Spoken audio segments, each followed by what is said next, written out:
And we're live. Zero watching.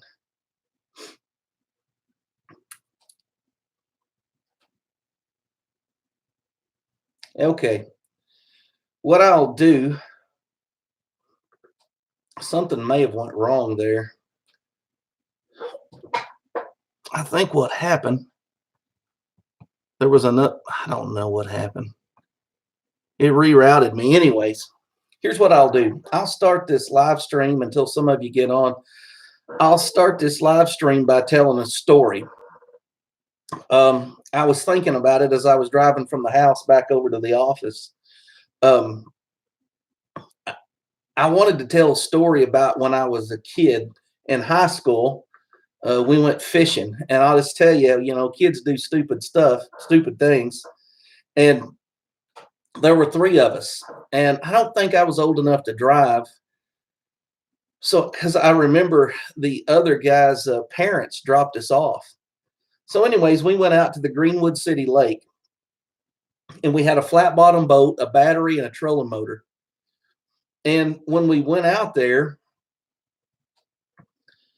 we got dropped off probably 4 or 5 o'clock in the evening. I would say it was probably Friday evening because we were going to stay the night. It was going to be a camping trip, and this kid's mom and dad was willing to take a flat bottom boat and drop us off, and we were going to stay the night out there. So, anyways, long story short, we fished around the lake and we were catching a few bass, and it was just your typical old fish around the city lake evening.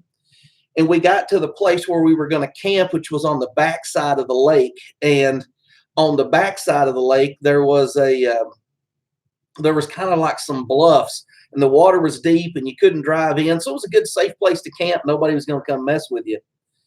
And as we were back there fishing, I said, what are we going to do today? I mean, what's the plan here? And these other two guys, they did this a lot. I only went with them once or twice. Anyways, they said, well, we want to catch some catfish, and we want to put the catfish in a fish basket. And then when we get ready to eat, we'll get all the catfish out that we want at a time, and we'll cook them. So we baited up some poles and threw them out. And I mean, it wasn't no time. You get one pole out and bam, you had a fish on there. And so this kept happening. I mean, we were just catching fish. And we'd put them in a basket, catch one, put it in a basket, catch one, put it in a basket. And as this went on and we were catching these fish, I said, man, we probably ought to get around to eating. They're like, no, man, just keep fishing. Just keep fishing. And so it was getting dark. And you literally, them metal fish baskets, you couldn't stuff another catfish in there. And none of these catfish were over 1.5 pounds. So they said, all right, said, let's eat. So we had a lantern. We didn't have a flashlight. We didn't have nothing. We had already had a fire built, and we had this lantern, but you couldn't see nothing with the lantern. We needed somewhere to hang it. So they said, hey, let's throw a rope over this tree, and the limb hangs out over the water, and then we'll get a big long stick and rake the limb in and tie the lantern to it. And then we'll pull the lantern up, and it'll swing out over the water, and then we'll have an awesome place to fish all night. So, man, we did that. It got dark. The lantern was lit. It was hanging over the water. We were catching some catfish. We had the fish basket full, and they said, all right, let's start cooking for supper. So I walked down to the boat because I'm thinking we're going to need a skillet. We're going to need something to cook all these catfish in. And they're like, you going to help us clean these? Are you going to help us cook these fish? And I was like, yeah, there's nothing in this boat to cook with. I mean, it was just a plain Jane flat bottom.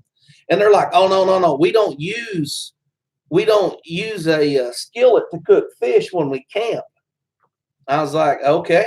You like cook them on it. I was thinking like you put a stick through them and rotisserie. And they're like, no, you roll them in mud and then just lay them on the coals. And I was like, I'm not eating that.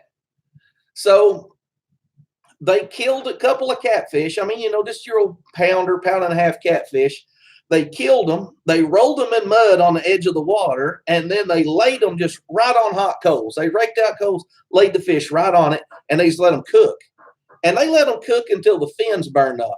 When the fins burn off, they turn them catfish over, and they bake the other side of them. And I'm like, I ain't eating that. I ain't eating that. So then, after it baked on both sides in mud, and the mud was kind of like pottery, kind of like caked on there. I mean, it wasn't like chink chink pottery, but I mean, it had a mud crust. They took a stick and broke the skin loose and raked the skin off that catfish that had been rolled in mud and laid on the coals, and they were just sitting there with their hands eating catfish. I mean, these were the hands that we baited with chicken liver. It was nasty. And I'm sitting there going, I ain't doing that. I ain't doing that. So I'm still fishing. And I'm catching fish and just throwing them back and catching fish and throwing them back. And they're like, well, it sure is good. And I'm like, no catfish rolled in mud, cooked on coals is good. So about 11 o'clock, I haven't had nothing to eat since the school lunch probably that day. I was like, by this time, my stomach is like churning. And they said, preacher, or I wasn't preacher back then. They's like, Harold, you better come get you something to eat before we, I was like, okay. So I got me a catfish and I rolled it in mud and I laid it right on the coals and just let it cook right on the coals. And as it was cooking, all of a sudden the lights went out. And I'm like, what in the world? I'm looking around, what in the world? I look back, we had tied that lantern over the tree with a ski rope. And I guess over the last 3 or 4 hours, it got hot and melted through the ski rope, and the lantern fell off the tree limb. And that water was like on that end of the lake was probably, I don't know, 20 or 30 foot deep. And the lantern was gone. So I'm eating my catfish rolled in mud with a stick in the dark. And the problem was when they ate it, they had lantern light and they could kind of pick the dirt clods and the bones and stuff off. I'm eating it in the dark and I'm spitting out grains of sand. And, surprisingly, it tastes just like mud. It was awful. It was probably the worst meal. It was the second worst meal I've ever had. Let me tell you about the worst meal I've ever had. By the way, I'm just telling stories until some of y'all ask questions, or if you got a question for me or a comment or a smart remark, just put it in the side chat. As soon as in between stories here, I'll give it a read and tell you. That was the second worst meal I ever had, was mud-baked catfish in the dark eaten with a stick. The worst meal I ever had. Different set of guys. We were much younger. We went down on Vashgrass Creek. And Vashgrass Creek runs into Fort Chaffee, which is a military base. Right before Vashgrass Creek enters into Fort Chaffee, a little small creek runs in called Hog Creek. And where Hog Creek and Vash run together, it makes a big old deep pool of water. And we were going to go down there and camp one night. And this was in the summer. We were probably, I don't know, 13 or 14 years old. So we went down to Vashgrass Creek. And there was a shoal right there, just an old rock shoal right there before it got deep. And there were some big logs laid in. I mean, it was a great place to catch catfish on the creek. So we got down there on the creek. We baited up a couple catfish rods. And I mean, we didn't no more get our lures tied on, and the catfish rods were going down. And I mean, we reeled in 2 or 3 catfish that would have been in the 5 to 7 pound range. I mean, big catfish for the creek. And I just couldn't believe it. And they were like, you think we ought to keep these for supper tonight? I'm like, no, they'd be on the stringer for 4 or 5 hours. I mean, snakes would get them, just throw them back. We'll catch plenty for supper tonight. So I tied on a little, I remember this, it was a little Bill Norman crankbait. And Bill Norman lures probably, as a crow flies, wasn't a mile from where we were at. And I had this little chartreuse Bill Norman crankbait. And I threw it over there, kind of where them logs ended, and man, I couldn't make a bad cast. About 5 times in a row, I pulled in bass, and I'm like, man, this hole is loaded. And then we got to going up the creek and digging mussels or something. I don't remember what we was doing. We dug up a bunch of mussels. I think we just got tired of catching fish because, I mean, we were catching them like that. So anyways, we did that for like 2 or 3 hours. We waded and we swam upstream. We went downstream. We milled around and fished different places. They said, hey, we better go back and start fishing because it's going to get dark and we need to catch some fish for supper. Well, wouldn't you know? We went back there and we couldn't buy a bite. I mean, nobody was getting a bite. I tied my little crankbait on, and I had envisioned in my mind that I was going to run a green cane pole through a catfish, and that I was going to rotisserie cook him slowly over a fire, and that I was going to cook him until the meat started falling off, right? That was the plan. No catfish were biting. We already caught 2 or 3 whoppers that we threw back. I caught a bunch of bass. Everybody else was catching fish. We couldn't buy a bite. All of a sudden, I looked over and I had a catfish rod just kind of laying here in the rocks in the current, and I saw it. And I grabbed that thing about the 3rd time it went down. And I mean, I put the steel in that fish's lip, and he was fighting. And I'm like, we're eating catfish tonight. I mean, I remember like smarting off like that and cranking that fish in. And I got it up there. It was getting dark. You couldn't see good. You know, we had a fire going, but you couldn't see good. And it was a drum. It was a drum about, I don't know, probably 12 or 14 inches long. And I'm like, oh, I ain't never ate no drum, you know. And I was like, we ought to throw this thing. Oh, no, don't throw it back. We may not catch another one. So we put that drum on the stringer. Nobody caught another fish. Nobody got another bite. The fishing was still dead. That was the only fish caught that night. So they's like, well, we better get to eating this drum. And so I said, all right, who brought this? Somehow there was a mix-up. Nobody brought a skillet. I was going to do my rotisserie thing.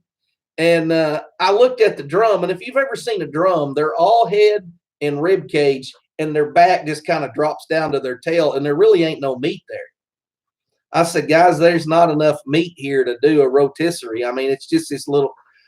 So we skinned that. Like I said, we need a skillet. And I thought somebody for sure brought a skillet, but nobody did. So what we found was a beer can in the bottom of the creek.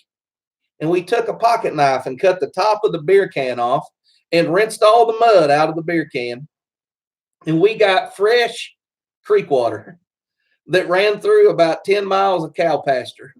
And we took that fresh creek water and we set it in the fire, and we got that little beer can about 2/3 full of creek water, and we got it boiling. And I cut that drum up in like 1-inch squares, about like that. And I dropped them little chunks of drum in there, let them boil around in that beer can.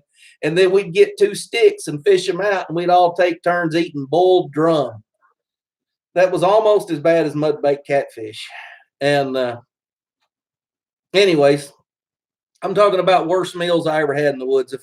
If that's not enough, I'll tell you about the time we almost starved to death and ate a turtle egg. All right, flakes off. Let's see if there's any questions or comment. What is your most memorable hunt?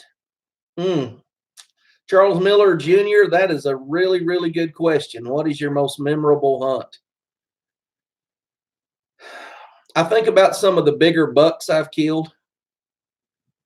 And although I'll never forget, you know, the kind of the final scene when I put the crosshairs on them, you know, I killed a 16-point one time in Texas, but it wasn't that memorable. I mean, I was just like, oh, that's a whopper. And I got my gun up and out the window, and boom, and I saw him jump and mule kick, and it was over. And I can think back to some deer like that, but they weren't real memorable. I would say when I just think about good times and wow, that was really something. My dad and I went duck hunting in southern Saskatchewan, probably back around the year 2000, 2001. And we were going to spend a week up there. Well, in 3 days, we had killed all of our possession limits, all that we could for the trip, except for snow geese. And we had only killed 2 or 3 snow geese. So it wasn't like we were going to hang around and snow goose hunt for 4 more days. So that little trip to southern Saskatchewan with my dad, that was probably my most memorable hunt. And I'll tell you why. When we got there, we set up in a field. There were thousands of ducks flying around. And I started calling, and 2 ducks pulled off there was like a wad of like 200 ducks went by. And I started calling. And these 2 ducks swung around, and they were coming at us, and they were flying, and they were kind of trading places like this, right? And me and Dad were side by side, and Dad's not a duck hunter, and I used to be somewhat of a duck hunter. Anyways, I said, all right, you just get the one on your side, and I'll get the one on my side. And they kept trading places, and they were cupped coming right to us. And right before they got to us, they swung around, traded places again. I said, get them, boom, boom. I mean, 2 shots, 2 fell down. And we were like, wow, that was pretty good stuff. It was the very first 2 ducks we killed in Canada. 2 shots, 2 ducks. And I walked out there and picked up mine and picked up Dad's, and Dad's was banded, wouldn't you know it? I think that's like his second banded duck, and he don't even really duck hunt. And then when we weren't duck hunting in the mornings, we would drive around and kind of jump up Hungarian partridges at this old home place, and they come up like quail. And I think you were allowed 8 a day. And that very first day, we had 16. Me and Dad had each killed 8. Or maybe you're allowed 6 a day, and we'd each killed 6, so we had 12. So we couldn't Hungarian partridge hunt anymore that day. Then we went back out that evening. We killed the rest of our duck limits, so we were good on ducks. We went out the next day. We killed limits of Canada geese, limits of ducks, limits of partridge. We killed a couple of grouse. I mean, we shot a case of shotgun shells in like 2 days. We went out that third day and killed another limit of Canadas, and we had our limit for everything. And the guy had like an old, the guy that was our guide, he had like a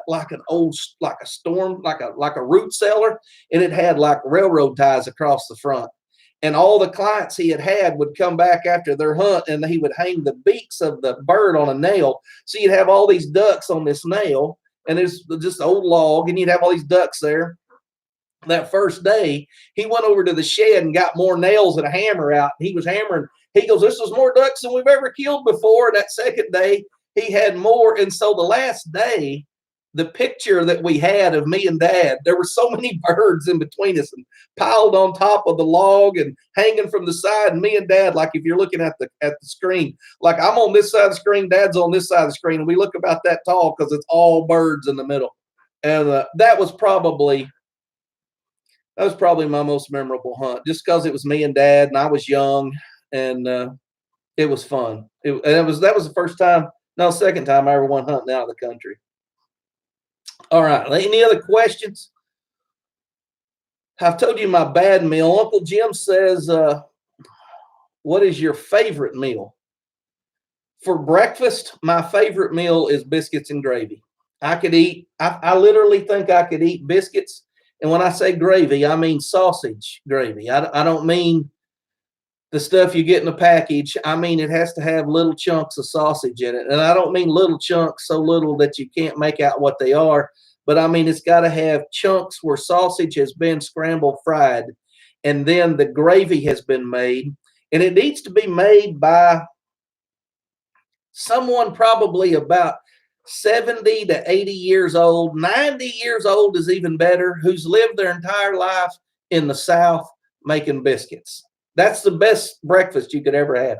Best lunch, I think that I would want would probably be a burger. I'm a hamburger connoisseur. I like a good hamburger, and I like them a number of different ways. We went to Ted Turner's Montana Grill one time and got buffalo burgers, and them jokers was about 2 inches thick. And I'm here to tell you, when you bit into that thing, there was juice running everywhere out of your hands. And I thought, man, that is a great burger. And then I went to this place, and now we got one in town called Freddy's. It is a little Oklahoma-based company, and they fry their burgers real thin and crispy around the edges, kind of like a Steak and Shake, if you've ever had that. I think Freddy's is better than Steak and Shake. So I like them thin and crispy, or I like them thick and juicy. Either way, you give me a good hamburger, that's my favorite lunch. Now, my favorite supper, hands down, is good barbecue. I don't care if it's good brisket. I don't care if it's good pork. I don't care if it's good ribs. I don't care if it's smoked sausage or even smoked chicken. But if you give me good barbecue, that would be my favorite. That would be my favorite supper.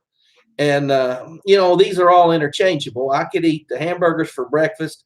I could eat the biscuit and gravy for supper, and I could eat barbecue for breakfast. It wouldn't bother me. But those are breaking it down there. Good question, Jim. So real quick down the list, Charles Miller, hello. Joe Ledslinger, hello. James Pollard, hello. West Covina Dodge, hey Pat. Six Shooter Texan, Uncle Jim. Who we missing on here? Fuzzy Fork. Thank you guys for watching. I think there's about 18 people watching right now, so we'll keep going. Let me see what the next question is. Probably canned possum, LOL. What about the partridge family? You know what? I'm not going to say anything. This is being recorded. The preacher killed the partridge bus. Yes, I did. Just went out to tell little Zoe that broccoli tasted great. Good. Want some of mine. Okay. My favorite is meatloaf. All right. You don't have any other stories. Let me put my phone on silent.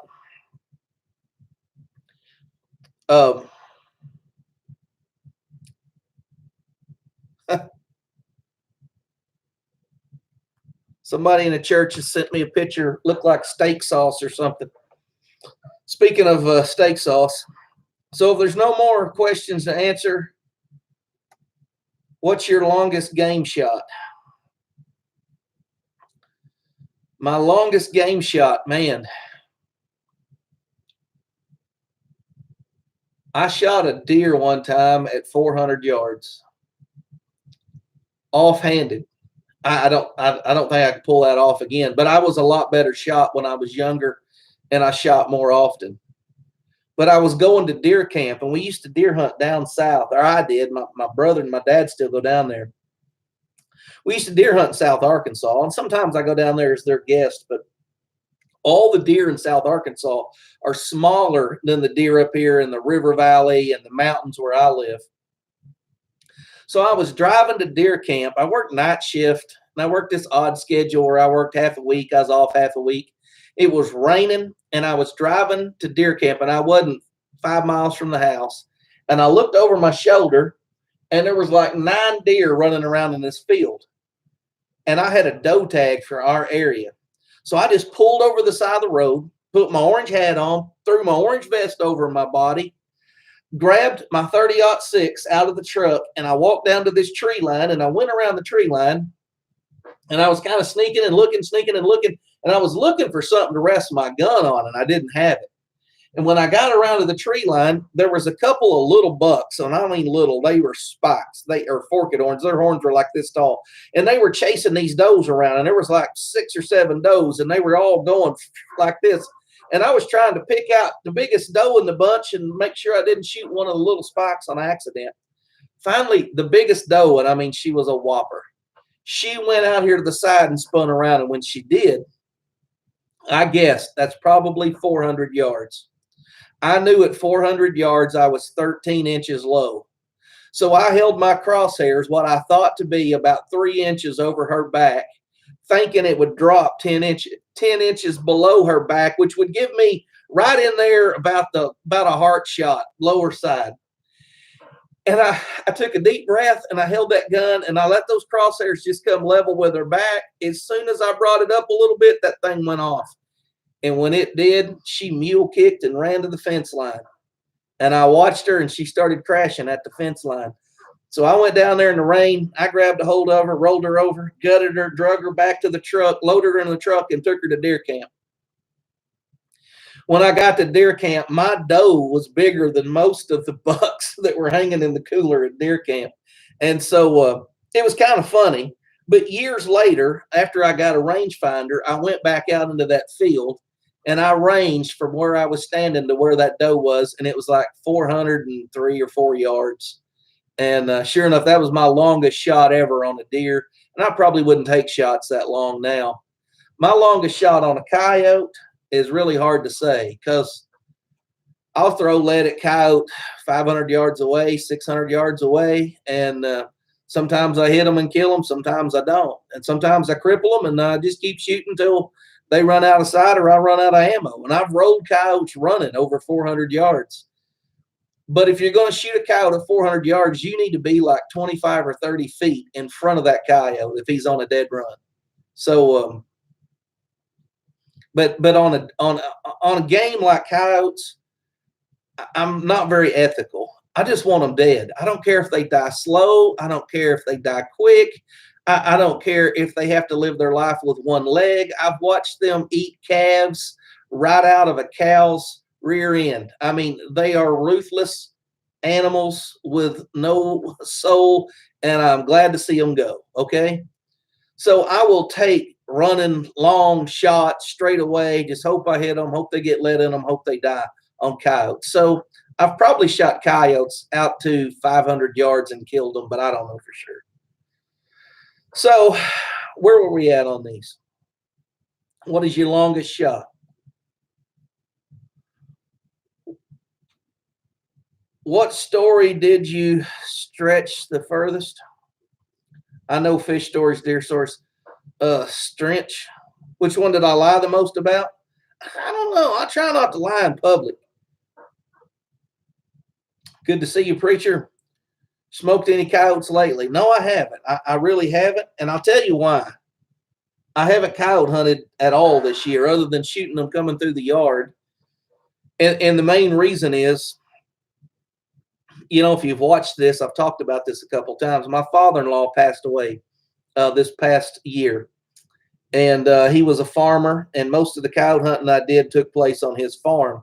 He still are, you know, my family still owns all the land that he had, but he had access to a lot of land that we baled hay on, that we grew crops on, and I had a lot more real estate to coyote hunt on. And then after he passed away, we didn't lease all that land anymore. So now all we have is our own land, which I know when I tell you is probably 600 acres. But that 600 acres that we have, I only coyote hunted 3 or 4 or 5 places on it. And that's because there's houses around where I live at. I can't just shoot in any direction. There's cows where I live at. I can't just shoot in any direction.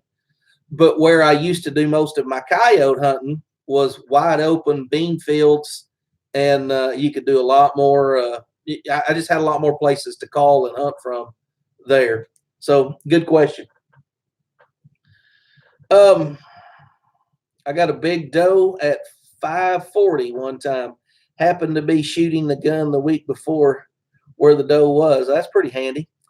Hello, Texas Outlaw. Who did I want to win the McGregor Cowboy fight? Man, I've been asked that. That was the question at church this morning. Who'd you want to win, preacher? Who'd you want to win? And I'll just be honest with you.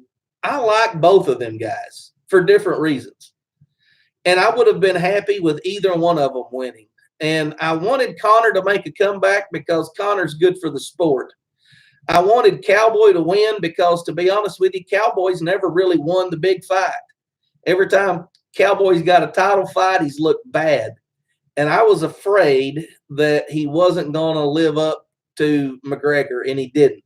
I didn't think it'd be over in 40 seconds, but I'm not real upset about it. I mean, I thought all in all, I just thought McGregor took care of business, you know, and I'll be honest with you. I don't think McGregor, I mean, you can't take off as long as he took off and expect to be sharp when you come back.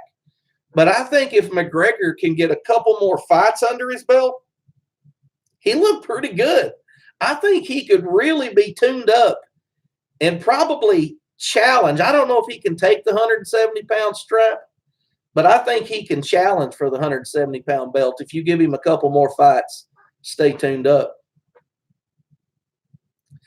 Did you ever get the 22-250 dialed in? Didn't see you ever make any video shooting it. The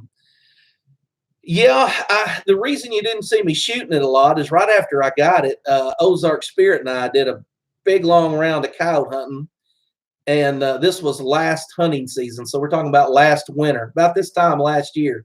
We must have went 4 times maybe. And I only think we called in one coyote that we saw.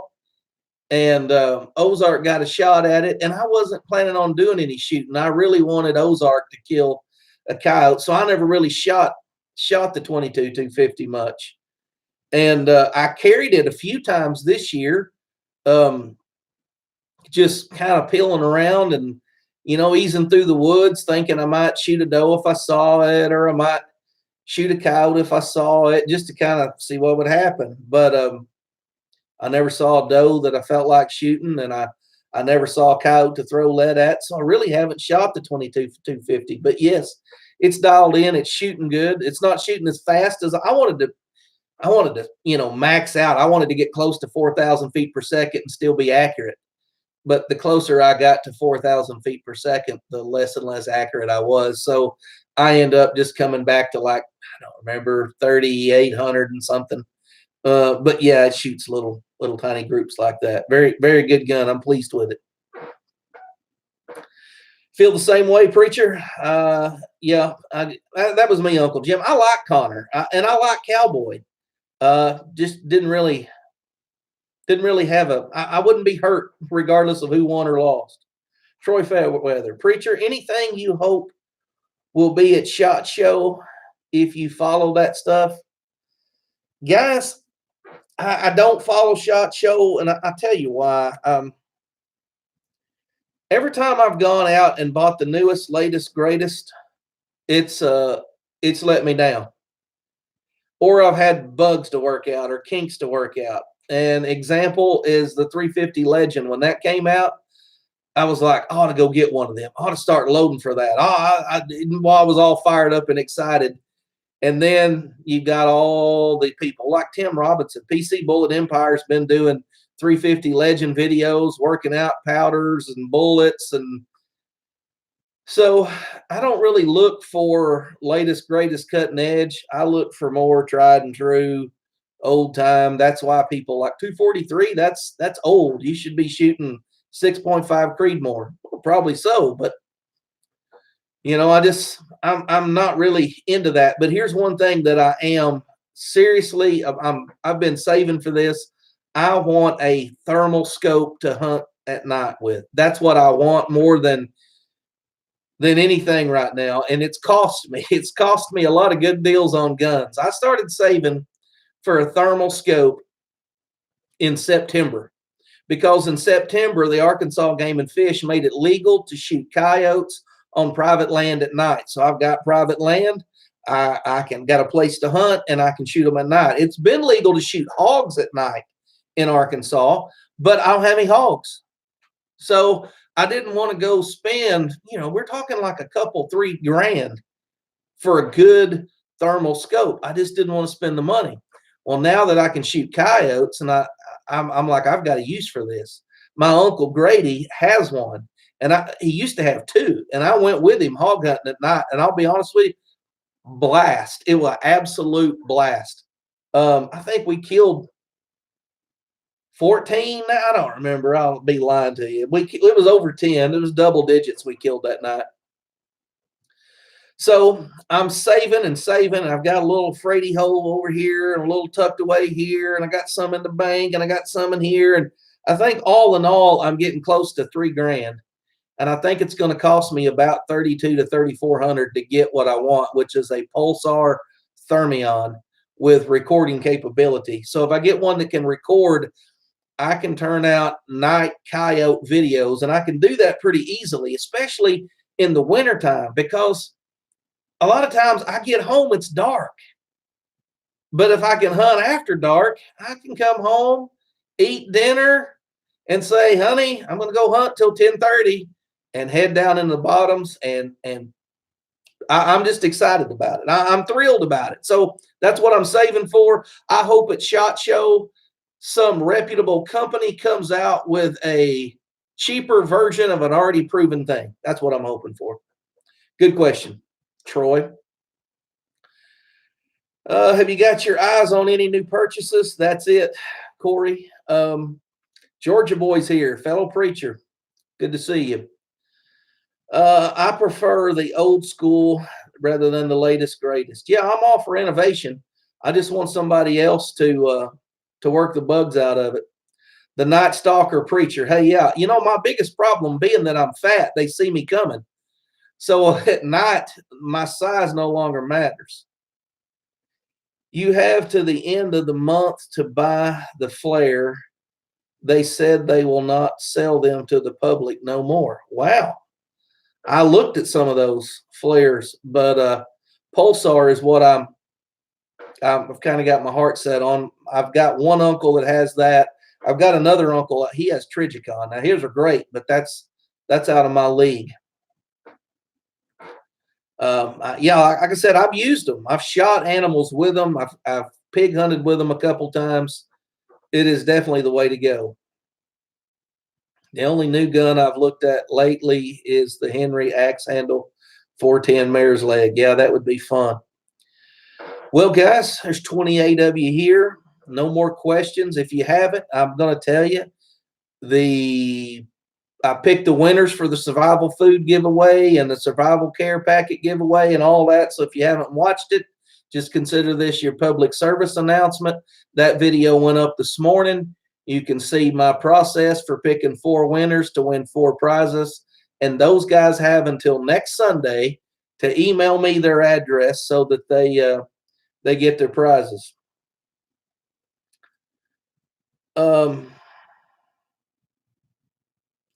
Government's wanting to regulate night vision optics. Hey, the government wants to regulate everything. And we've got to get serious about getting our liberties back. We've lost them. You know, I preached on this morning, and it's funny that you say that. Hey, old school, thanks for showing up and watching. In Galatians chapter 5, verse 1, how about a little sermon? Yeah, you're going to get one anyways. Let's just see how many viewers drop off the top. There's my sermon notes from this morning. Galatians chapter 1, chapter 5, verse 1. Paul says, "Stand fast, therefore, in the liberty wherewith Christ hath made us free, and be not entangled again in the yoke of bondage." My sermon was this: the fight of free men. Lost one already. The Bible has a tendency of running people off like that, and I'm not ashamed of it. I don't preach on here much, make a big deal out of it, but this has to do with our liberties, and especially our liberties that we have that the government is slowly taking back. The title of my message was The Fight of Free Men. The first thing there was a command, and the command in the Bible, the context here is to resist, stand fast against. This was legalism creeping into the church. The condition was that the Christians have been liberated by Christ. They have a new heart, a new mind, a new conscience, a new spirit, and a new will. So since they've been liberated by Christ, they have this newfound freedom. They need to beware that there's going to be people who want to bring them back into bondage, and not into the bondage of sin, but into the bondage of the law. And so the last part of my message was the last part of that verse, the concern. And the concern was that they would be entangled there. Okay, now you can take what Paul's saying here, and the context is Christianity. You're saved. You've been freed from sin. And now these legalistic people want to pull you back into keeping the law. The application here is our forefathers said, we have created for you a free republic. It's up to you to keep it that way. And so that's just a little small part of the message, but I know some of you are probably more patriotic than you are Christian. So maybe you got something out of that. And if you're both, then maybe you got a double blessing. Anyways, little preaching never hurt anybody. Sure made a few mad, but it didn't hurt them. So any questions before I tell you another bad food story? Because I've got a third one that I was going to use if I needed to.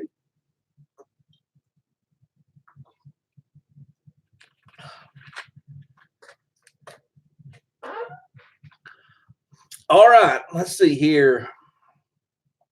Preach, preach. Amen. Preacher, preacher. Thumbs up, thumbs up. Amen.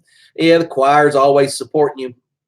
Never went to a church, but didn't see some will get up, but don't see why some would get upset.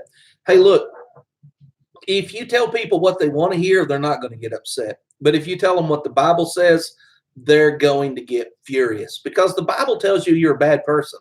People naturally want to say, no, I'm a good person. I never met anybody except, maybe like Charles Manson or someone who said, I'm a bad person. Everybody else is like, oh, I'm pretty good. I try not to do this. I try not to do that. I try not to do this. See, we're down to 26. That's what preaching does. It runs them off, peels them off like crazy. All right. Question. Best rub for pork ribs. West Covina, whatever I mix up. I usually make my own rub every time. I usually start with seasoned salt. I like Lawry's. If any of you have ever had my possum salt, that's mainly Lawry's with my own cayenne and jalapeno peppers dried and ground in there with it, along with my own paprika. And I think I throw in some garlic powder and onion powder and that sort of thing. That's possum salt. If I were going to rub ribs down for barbecue, this is what I would do. I would get some paprika, some Lowry seasoned salt, some black pepper, and paprika just gives you that nice red color whenever you smoke or barbecue meat. So I really like using a lot of paprika in there to give you that red color. Black pepper's good, and then I don't add very much onion, and I don't add very much garlic. And then if you have some cayenne, some red pepper, that really pushes it and bumps it up. And that's what I put on a rub. Now, the ratios to that vary. I'm just kind of looking for a color. And the way I do it is I get a red Solo cup, which is white on the inside. And I put all that in there, and I'm shaking it around. I'm stirring it, causing it. And I look at it, and if it looks like it needs more black, I add black pepper. If it looks like it needs more red, I add paprika. If it doesn't look orange enough, I add more Lowry seasoned salt, and then I just shake it. And then once I get it, I usually put it in an old shaker bottle, and that helps me get it out evenly. So that's what I would do, Pat. Good question. Okay, best rub. What's the preacher's favorite soda or soft drink? It's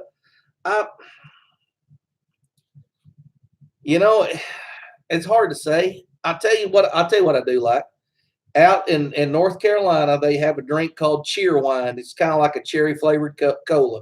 And I think the only reason I like it is because I've only had it like 3 or 4 times when I was out on the East. So I drink Cheerwine. If you go to Bojangles in East Tennessee, they got it on tap. This is just some diet stuff that I picked up to see if I liked it or not. And it's all right, but it ain't great. Don't stop, preacher. Well, I don't want to make anybody mad. I've got a channel where I preach. This is one where I talk about other stuff. I would go to the Preacher and Georgia Boys Church. Well, we'd be glad to have you, Jim. That's a great quote, preacher, and that's coming from a heathen. Do you need dies for your 22-250? No, sir, I have a set. Thank you very much. Actually, I have 2 sets. Somebody sent me a set of dies after I got mine. I've got a Bounty Hunter metal detector. Would like to put it head to head with your high quality metal detector to see the difference. Well, that's coming from my brother. So that's code talk. Let me interpret what that's brother talk for. Will you take me to a good spot to go metal detecting?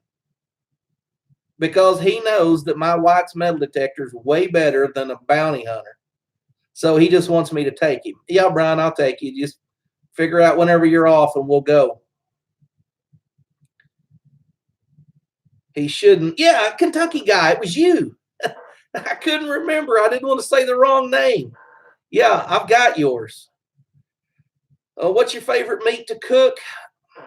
Man, thinly sliced backstrap, buttermilk and flour, and then back in the flour. Buttermilk, flour, back in the buttermilk, back in the flour, fried. That's top shelf for me. Preacher, you're drinking a lot of water. Your stomach still upset? No, Shot Dog, I'm good, man. I've got a cast iron stomach. I can eat a little bit of anything. Doesn't bother me at all. Cheerwine, yes, sir. Love Cheerwine. Yes, Lance, it's wonderful. Cheerwine, it's gross. Oh, bro. I'm sorry. I ate all the good food and your taste buds didn't develop properly when we were growing up. Cheerwine, yes, we have it here at the Bojangles. There you go. And that's probably why I like it.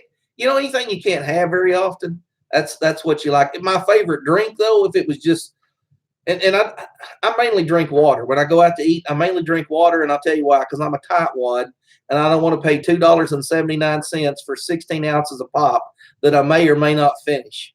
So most of the time I drink water.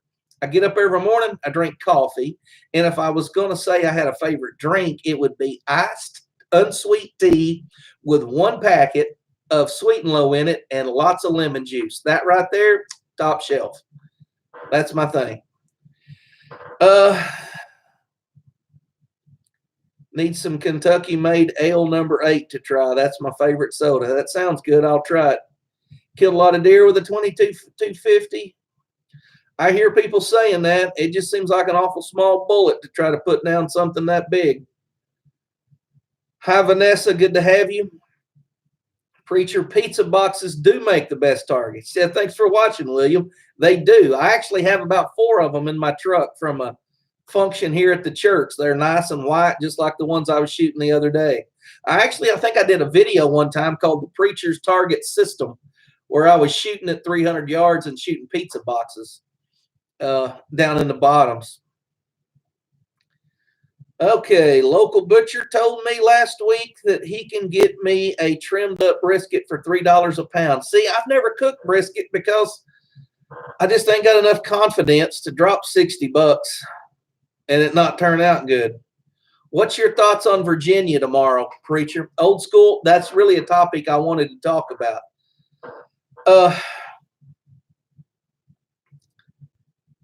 I think it could go bad tomorrow, but I think if it does go bad, you're really going to have to pick and choose where you get your information. There are people who want to go there just to make this go bad.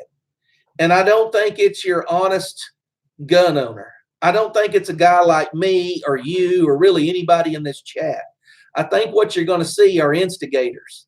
These are guys that have always been there. And if you study history, history's full of people who were instigators.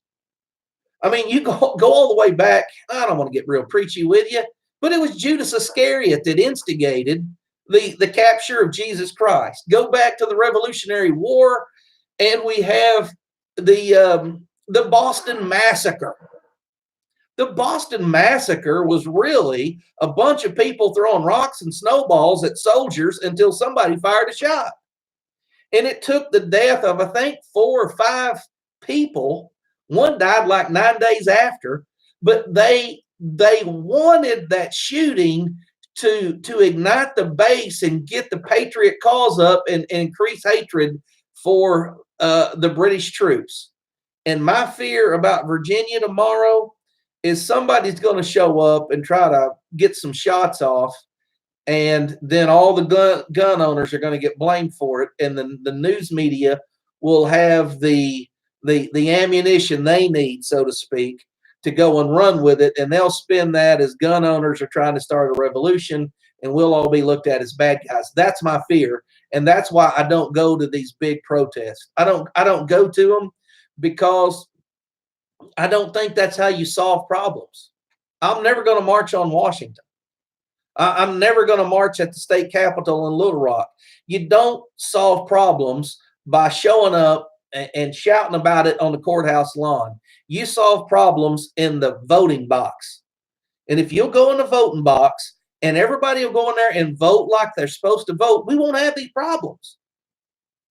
But if nobody goes in there and votes, then the minority, instead of trying to solve his problems through the ballot box, is going to try to solve his problems with a cartridge box. And we're going to be in another civil war or another revolution. Either one, I don't want to be a part of. I really don't. I don't want to fight my own people. I don't want to fight my own government. Matter of fact, I think the Bible forbids it. But I'm not going to sit around and allow my wife and kids and the people I know and love to be hauled off by a tyrannical government either. So somewhere there's a line to draw, but I don't want to go through that. I want to solve our problems in the ballot box and not with a cartridge box. So long answer, old school, but I hope you guys all make sense out of that. Playmobil makes the best targets. Yeah, but you can't beat the price of a pizza box. You pay about $9 for a target and they throw in a free pizza. I've been using pizza boxes for years. They're perfect portable. In New York, I have a lot to choose from. That's true. Matter of fact, if you guys will spin them pizzas around in there, you'll get you perfect rings of the grease ring that soaks through on the bottom. I'll have to do a video on that sometime. Pat, a set of Lee Martini Henry dies ends at about 14 minutes. At the ballot box. I agree, Chico. Agreed. Inspection, emancipation, instigation. Yeah, that's what I think is going to happen. I think they're going to instigate something, and the media is going to run with it, and we're all going to look like the bad guys. Because listen to me,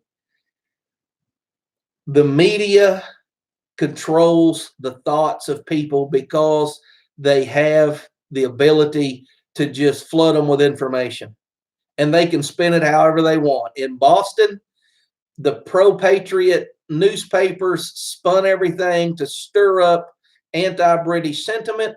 And so the headquarters of the Patriot cause was in New England. That's why most of the fighting later on occurred south of there. However, when you get down to like Georgia and Florida, back then, most of those people were pro-loyalist, and they spun it the other way. And so most of those people didn't want to engage in the war. So you had this back and forth, and it wasn't until that really bad German general, I can't think of his name, he lost at Cowpens, but it wasn't until he went around burning barns and stuff that most of the South really got engaged in the war, and you had the over the mountain men. So media is going to make this look bad if something bad goes out tomorrow. So yeah, it must be a peaceful rally. I agree, old school. It has to be. Arkansas River Valley Outdoors. What are you talking about? I just got here. Man, there's no telling when you got here. People are asking me questions. If you've got one, like my favorite squirrel recipe, because I know you've been killing some squirrels. I saw it on your channel today. I'm talking about the gun rally that's going to occur in Richmond, Virginia tomorrow. And the mayor and the Democrats they're really pushing an agenda, an anti-gun agenda. And I think it could get ugly. And I don't want it to. And I don't think the responsible people there want it to. But anytime you get that many people together, bad things can happen. So that's the reason I don't go to bars. Too many people there I don't know under the influence of things they shouldn't be under. I just don't like being in a crowd. I'm not against drinking. I just don't want to be around a bunch of people I don't know who've been drinking. I don't want to be around a bunch of people I don't know at a rally in some capital. Then I look like I'm guilty whether I did anything or not. So all the Dems, including Northam, the governor, have fled the Capitol already. They're not even going to be there tomorrow. I know. Crowds are dangerous. You're right, Georgia boy. All right, let me tell you. Let me have a sip of sparkling frost, black raspberry. Refreshing and cleanses my palate. 25 people watching. Only 9 people have liked it. I think at one time we were up around 30. Well, if you're still here, I've got another story for you. I've been talking about the worst meals I've ever had. The first one that I talked about was catfish rolled in mud that was eaten in the dark after the lantern fell in the lake. And it was rolled in the mud, laid on coals, and eaten. And we just raked the skin off with a stick and ate it. And it tasted like mud. The second worst meal I ever had was a drum that was boiled in a beer can with creek water and eaten with 2 sticks. Now, that's bad. The third worst meal I've ever eaten was a turtle leg. And this is a long story, but I used to have dreams of being Grizzly Adams or Jeremiah Johnson or any other mountain man. I wanted just to go live in the mountains. That's really what I wanted when I was about 10 or 12 or 15. I wanted just to go live in the mountains. And so I would practice that. Every weekend I went camping. And we started out taking a tent. We don't need a tent. We started out taking, sometimes if there was a chance of rain, we'd take a tarp, we'd tie it up between some trees and sleep underneath it. build a fire. This was every single weekend of my life growing up. It's what I did. We caught fish. We cooked them in a skillet. We just had an old iron skillet. We left up there at the pond. If the fish were biting, somebody build a fire and we'd start cooking fish. This is every time I went camping all the time. We even tried to build a log cabin in the pines up there. So me and two buddies of mine, we left about an hour before daylight, walked 2 miles from my mom and dad's house through a military base that was closed, came out on the other side where there was some private land that we weren't supposed to be on, but we knew that if we walked across the military base to get there, nobody would even know we're back there. So these two guys had 22s and I had a shotgun. And so we were walking in right down there where I ate the drum cooked boiled in a beer can on Vashgrass Creek. We were walking into those bottoms. It was just starting to get daylight and turkeys started flying out of the trees. We were going to go out there and, survive, live the whole day. Didn't bring nothing to eat. So my buddies pulled up with 22s and I had this shotgun and we were trying to knock a turkey down. And keep in mind, we're like 14. Okay. You're not supposed to shoot 20 turkeys with 22s. It was probably too early to shoot. We were just dumb kids being dumb. Feathers were raining down out of the trees. One turkey crashed and hit the ground. I mean, I know for a fact it got its wing broke, but once it hit the ground, it was too dark. You couldn't really see. You could hear it running around, thrashing around. So we looked for that turkey, couldn't find it.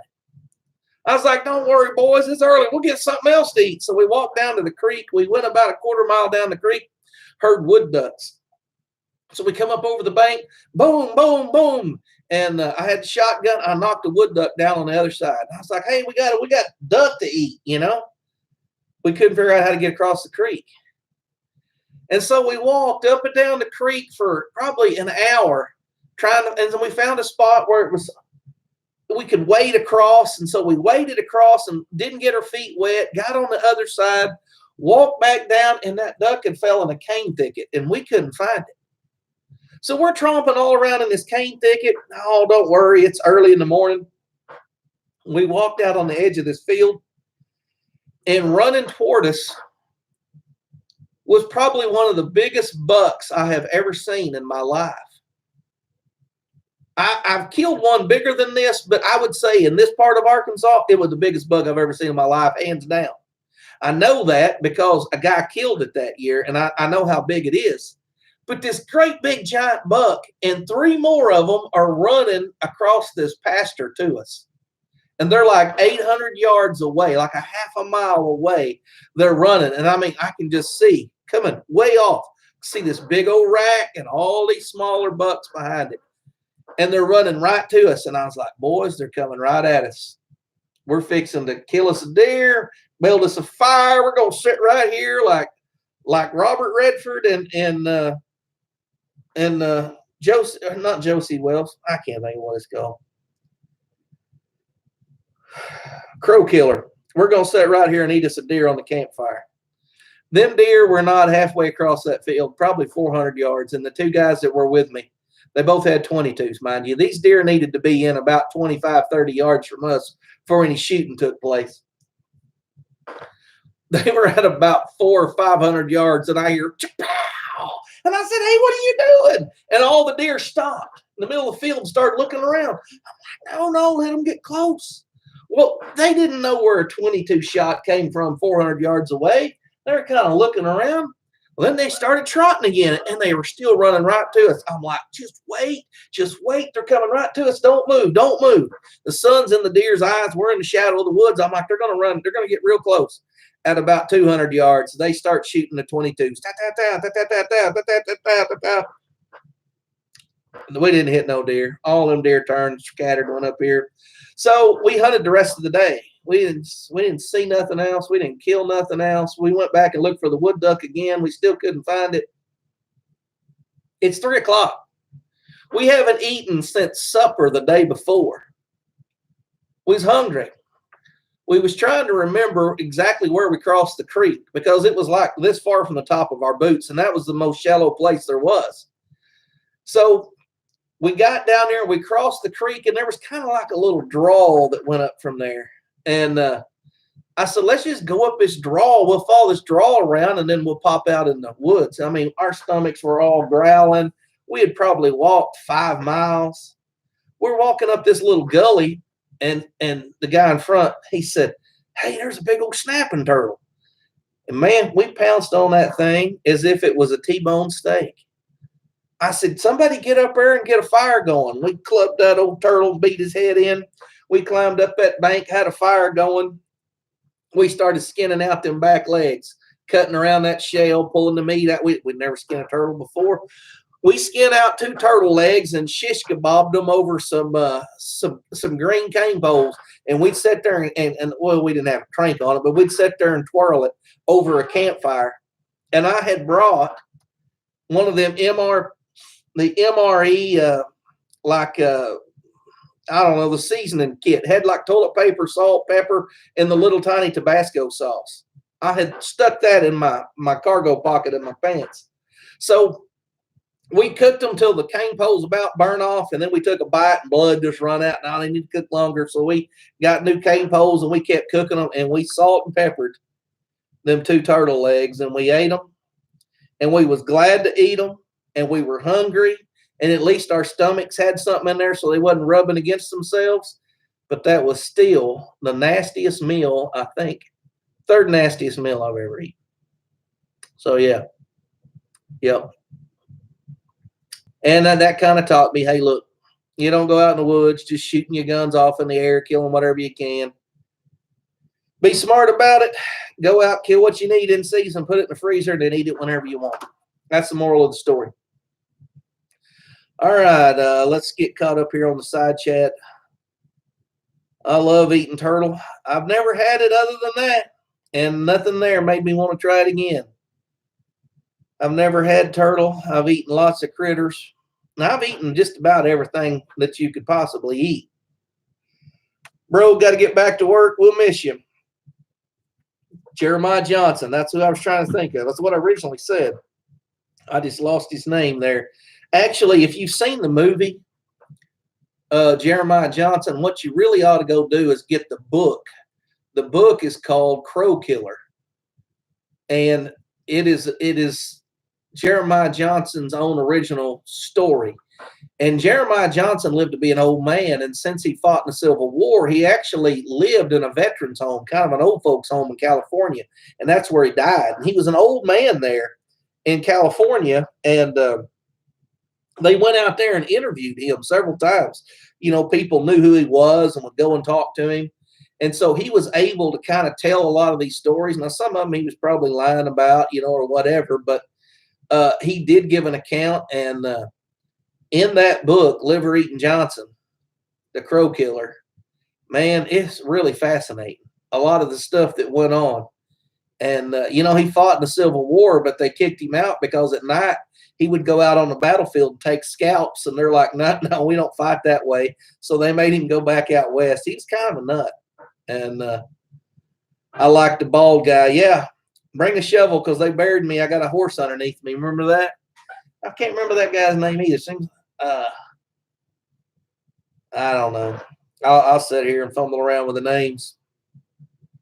Yeah, the bald guy hanging them scalps on his saddle. Anyways, read the book. If you like Jeremiah Johnson, read the book. It's way better than the movie. I know that's cliche, but that's a fact. So, anyways, I think we've been going for an hour, and y'all kind of run out of questions, and I've run out of bad food stories.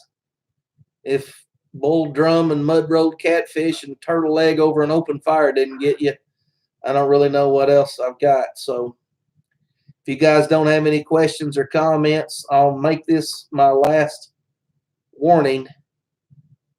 If you signed up and you registered or entered to win a prize from the survival kit giveaway, the video where I picked the winner is up. And you need to go watch that because 4 people won it. They won prizes. And I need your email. I need you to email me your address by Sunday. All right. We're down to 23. We've got 22 likes. Everybody went through, I guess, and liked it before they got off. So I appreciate that. Thank you guys for watching. Yeah, Maury missed by a quarter inch. Yep. I just kind of feel like I'm rambling on and wasting everybody's time, so I probably need to shut it down and just quit telling stories. So if you don't have any questions, you don't have any other comments, I'll go ahead and end it right here. Thank you guys for watching my video, commenting on these things. I really enjoy making these videos and do it. You know, and just I enjoy the interaction that we have. If we couldn't have the interaction and y'all couldn't comment in the comments below the videos, that's half the fun for me. Half the fun's making the video. The other half the fun is responding to comments, and I try to respond to every one of them. So, Six Shooter Texan, what's your other channel?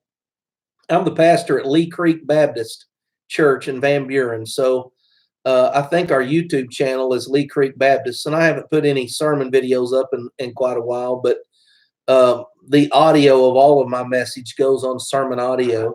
So they gave me this cup, sermonaudio.com. And I think I have over 1,000 sermons on Sermon Audio. So that'd give you a pretty good sample if you wanted to hear preaching. You could, and I go verse by verse through books of the Bible. So you could go there and pick out, say, a series where if you wanted to, maybe you want to go, like right now I'm going through Galatians, but I've gone through most of the New Testament in my 12 years here at Lee Creek. And I haven't recorded all those for the internet, but you could go there, say, pick a book. I went through Genesis. You know, you could pick any part of Genesis and go to Sermon Audio, and there would be a sermon for me dealing with that portion of Genesis. So it's a pretty good resource, Sermon Audio. The biggest fish, I caught I think the biggest fish I caught was probably that catfish. You're talking about rod and reel. I think it was 23-pound catfish. Now, bow fishing, I shot a striper that weighed 23. I shot a carp or a white amur, which is kind of a carp-looking fish. I shot one of them that seems like it weighed over 30, but I don't remember how much it weighed. And that's a funny story. Shooting that fish, that was really. I guess we got time to tell that story.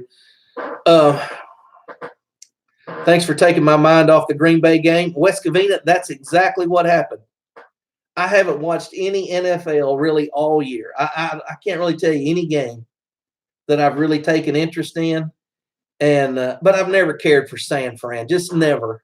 And so I turned over there just to see what the Chiefs were doing, and they were winning the end of their game. I went back and watched some YouTube, and I thought, well, I'll go over there and maybe the Packers are pulling it off, you know. And I've heard that San Fran's good.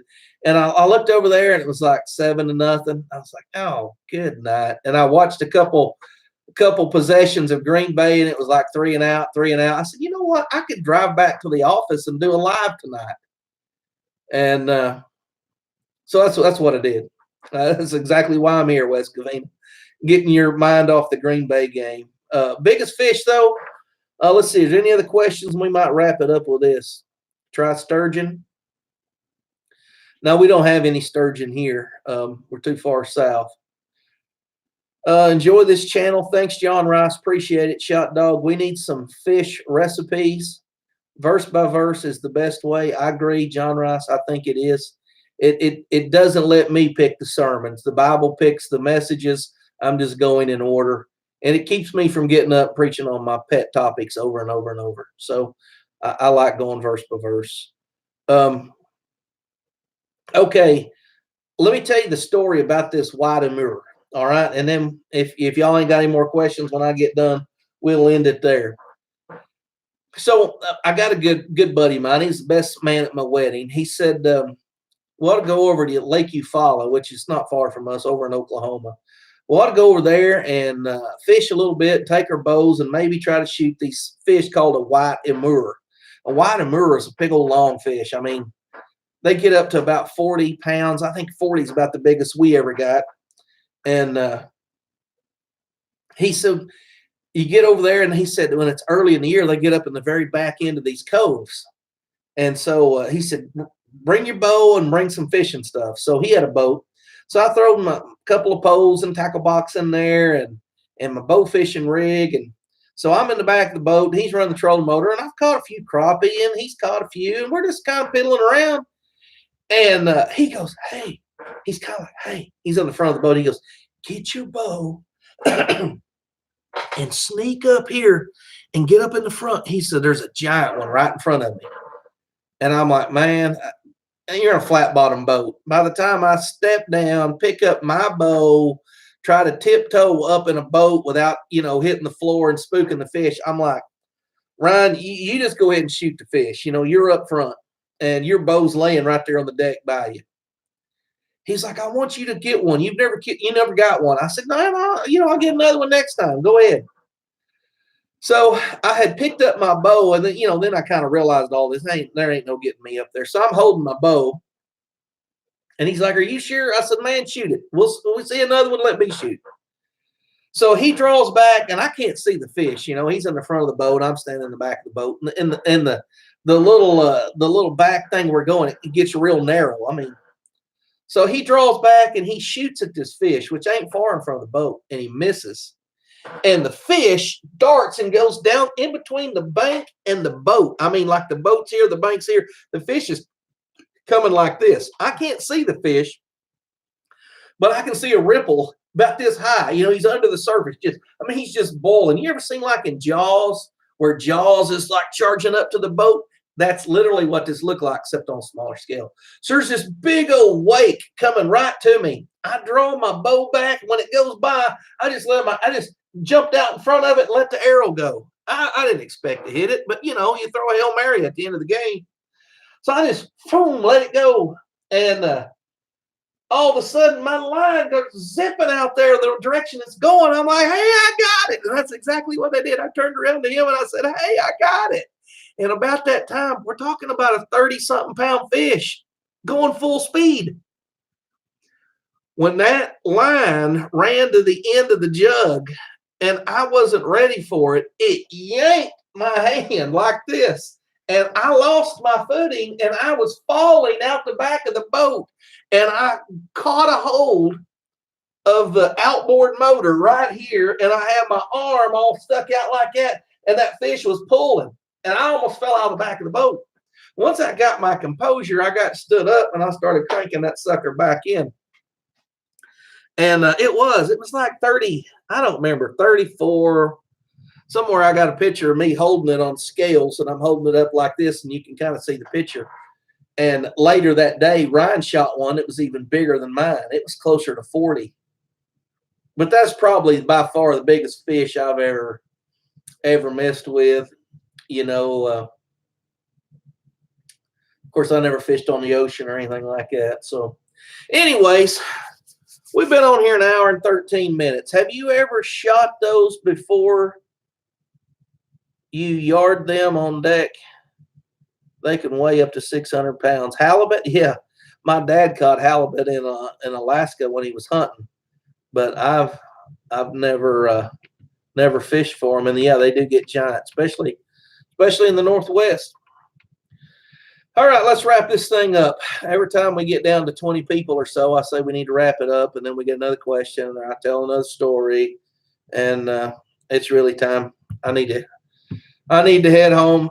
I'm sure that the Pack have probably gotten crushed, and I'm not a big NFL fan, but we can all hope that San Fran loses in the Super Bowl.